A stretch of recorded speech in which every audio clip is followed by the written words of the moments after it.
സ്വച്ഛതാ Pakhwada campaign Thiruvananthapuram All Saints കോളേജിൽ കേന്ദ്ര സഹമന്ത്രി സുരേഷ് ഗോപി ഉദ്ഘാടനം ചെയ്തു. സ്വച്ഛ് ഭാരത് പദ്ധതി ഏറ്റവും അടിത്തട്ടിലെത്തിക്കാൻ ഉദ്ദേശിച്ചാണ് സ്വച്ഛതാ പഖ്വാഡ തുടങ്ങിയത്. വൃത്തിയും വെടിപ്പുമുള്ള രാജ്യം എല്ലാവരുടെയും ഉത്തരവാദിത്വമാണെന്നും പൊതുയിടങ്ങളിലെ ശുചിത്വത്തിന് വലിയ പ്രാധാന്യമുണ്ടെന്നും സുരേഷ് ഗോപി പറഞ്ഞു.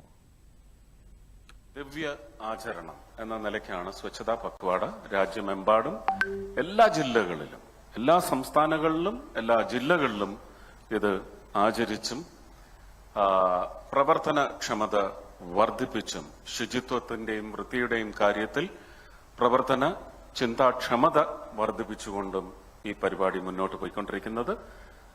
ഭാഗ്യവശാൽ, വലിയ അനുഗ്രഹവശാൽ ഞാനും കൂടി പങ്കാളിയായ പെട്രോളിയം മിനിസ്ട്രിയാണ്, petroleum and oil and natural gas മിനിസ്ട്രിയാണ് ഇതിന്റെ ഫ്ലാഗ് ബെയറേഴ്സ്. ഇവിടെ സ്വാഗത പ്രാസംഗിക പറഞ്ഞതുപോലെ ഇത് പെട്രോളിയം മിനിസ്ട്രി നടത്തുന്ന പരിപാടിയല്ല. ഇത് ഞങ്ങൾക്കാണ് ഇതിന്റെ ഉത്തരവാദിത്വം. ബഹുമാന്യനായ ഭാരതത്തിന്റെ പ്രധാനമന്ത്രി ശ്രീ നരേന്ദ്രമോദി ഞങ്ങൾക്കാണ് ഇതിന്റെ ഉത്തരവാദിത്വം ഏൽപ്പിച്ചിട്ടുള്ളത്. കഴിഞ്ഞ വർഷം സത്യപ്രതിജ്ഞ ചെയ്തു വന്ന തൊട്ടടുത്ത മാസം ജൂലൈ മാസത്തിൽ 1 മുതൽ 15 വരെ ഏതാണ്ട് 8 ജില്ലകളിലായിട്ട് 3 സംസ്ഥാനങ്ങളിലായിട്ട് എനിക്കിതിന്റെ പരിപാടികൾ കൊണ്ടു നടക്കുവാൻ സാധിച്ചിരുന്നു. അതിന്റെ ഒരു ഫലം